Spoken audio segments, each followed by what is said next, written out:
Today is laundry day, so let's talk about washers, dryers, and the tags on your clothes. Let's start with tags. Now, every article of clothing has a tag on it with washing instructions. It'll have some symbols on it, and those symbols will vary depending upon the material of the clothing. For example, that was just a regular cotton shirt, and this is an Under Armour pullover.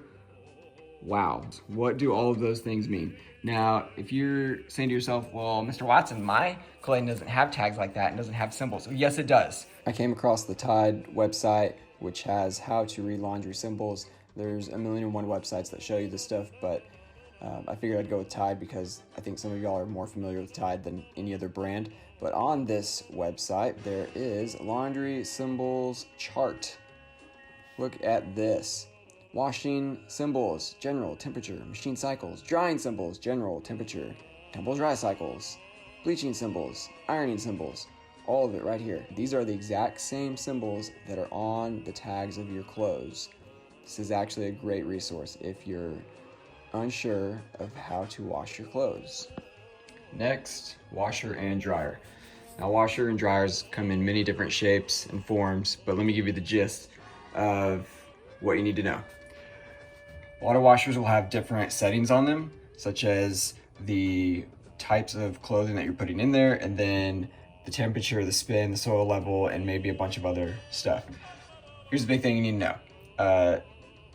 When in doubt, just run your clothes on a normal cycle or permanent press. I don't know what it is about permanent press, but that's my new favorite setting. Temperature, usually just go between warm and cold for cottons and synthetic clothing. So the clothes that you would wear every day or your gym clothes. If you're doing bedding or towels, run hot water and extra high spin, whatever. You can do more extreme washing with bedding and towels.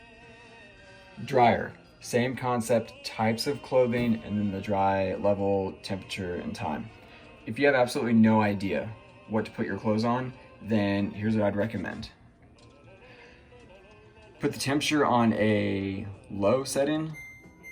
I would say low or medium low, and then go for like 30 to 40 minutes.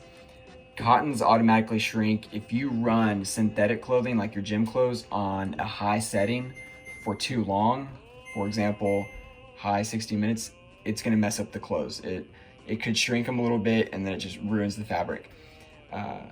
For heavy duty and bedding, similar to the washer, you can run those on high and on a high setting longer, right? But for normal everyday clothes, aim for a low setting, I would say 40 minutes.